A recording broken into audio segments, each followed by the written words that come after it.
Messi নাকি Lamine Yamal? আর্জেন্টিনার চতুর্থ নাকি স্পেনের দ্বিতীয় স্টার? কি হবে 19 তারিখের বিশ্বকাপ ফাইনালের রেজাল্ট? আসুন একটু বিশ্লেষণ করি। আসসালামু আলাইকুম, আমি জেডে সৈয়দ আহসানুল আলম, 38তম বিসিএস তথ্য ক্যাডার। আপনাদের সাথে আমি পড়াশোনা নিয়ে অনেক ভিডিও করি, অনেক কথা বলি, বিসিএস সহ বিভিন্ন মোটিভেশনাল টপিক নিয়ে আপনাদের সাথে কথা বলি। কিন্তু বিশ্বকাপের সিজন আসলে এত আগ্রহ নিয়ে আমরা সবাই দেখছি, এ নিয়ে একটু কথা না বললে আসলে ভালো লাগে না। তাই গত ভিডিওর আদলে সেমিফাইনালের আগে একটা ভিডিও করেছিলাম, আর ফাইনালের সময় আরেকটা ভিডিও করছি আপনাদের জন্য। এই বিশ্বকাপটা আসল কথা হচ্ছে, আমার মতো যারা বার্সেলোনার ফ্যান তাদের জন্য এটা একটা স্বর্গীয় অনুভূতি হয়ে আসছে।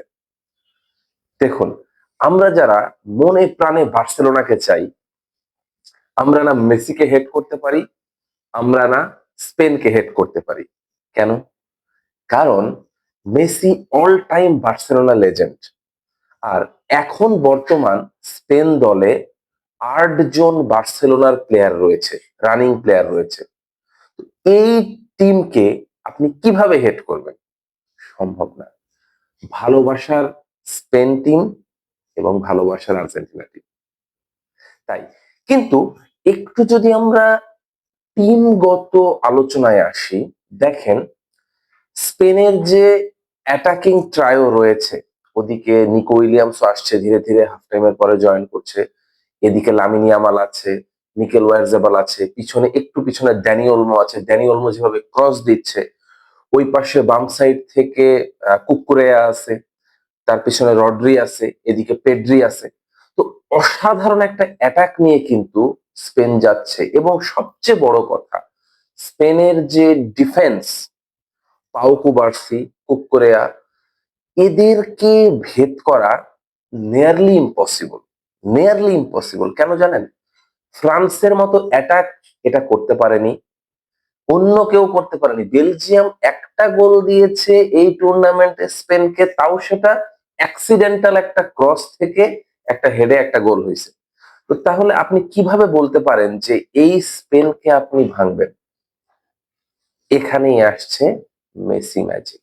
কারণ একমাত্র মেসি পারে এই স্পেনকে ভেঙে, এই অ্যাটাককে, এই ডিফেন্সকে ভেঙে গোল করতে। একমাত্র মেসির পক্ষে সম্ভব, যেটা এমবাপ্পে পারেনি, ডেম্বেলে পারেনি, আপনার হচ্ছে বেলজিয়ামের লুকাকু পারেনি, কেউ পারেনি। শুধুমাত্র একমাত্র মেসির দ্বারাই সম্ভব। তো দেখা যাক, যদি মেসি এই জিনিসটা করতে পারে, তাহলেই একমাত্র আর্জেন্টিনার এই বিশ্বকাপে জয় আসবে, অথবা এই বিশ্বকাপে স্পেন জিতবে। আমি যদি এখন আর্জেন্টিনার কথা বলি, আর্জেন্টিনা দেখেন সম্পূর্ণ মেসি নির্ভর team, out and out Messi নির্ভর টিম। আমাদের ইমোশনটাকে আমরা অন্য জায়গায় রাখি। আমরা যদি সিম্পলি একটা কথা বিচার করি, মেসিকে যদি আপনি এই টিম থেকে সরায় দেন, আপনি বলেন তো, আপনি কি এই টিমটাকে ফাইনালে দেখতে পান?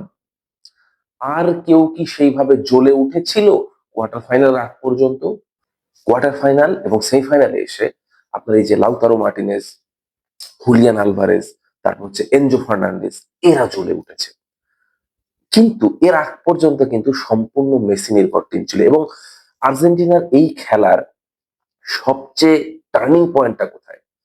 80 মিনিট পরে তাদের উপর যে কি ভর করে, এটা আসলে বলে ব্যাখ্যা করা সম্ভব না। 1 থেকে 70-75 মিনিট পর্যন্ত একটা অন্য আর্জেন্টিনা টিম থাকে, আর 70 মিনিট 75 মিনিটের পরে 90 মিনিট পর্যন্ত একটা ভিন্ন আর্জেন্টিনা টিম থাকে। আসলে এটা বলে বোঝানো সম্ভব না। কিন্তু একটা টিম যখন স্পিরিট শো করে, একটা টিম যখন তার লিডারকে জেতানোর জন্য, তার দলকে জেতানোর জন্য, তার দেশকে জেতানোর জন্য এভাবে আপ্রাণ ঝাঁপিয়ে পড়ে, এই টিমকে হারানো কষ্ট আছে।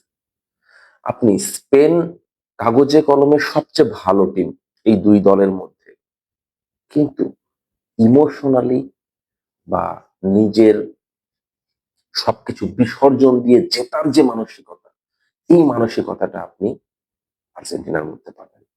তাই আমি বলবো, আর্জেন্টিনা স্পেন বিশ্বকাপে আমি 55-45% উইনিং পার্সেন্টেজ আর্জেন্টিনার পক্ষে রাখছি।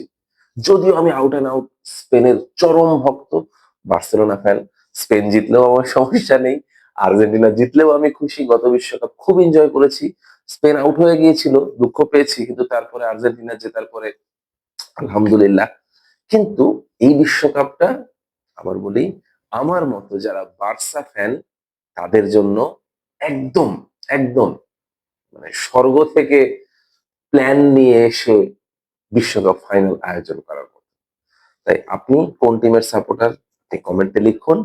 আপনার মতে কোন টিম এবার বিশ্বকাপ জিতবে আপনি সেটাও লিখুন। ভালো থাকবেন, দেখা হবে সামনের ভিডিওতে। আসসালামু আলাইকুম।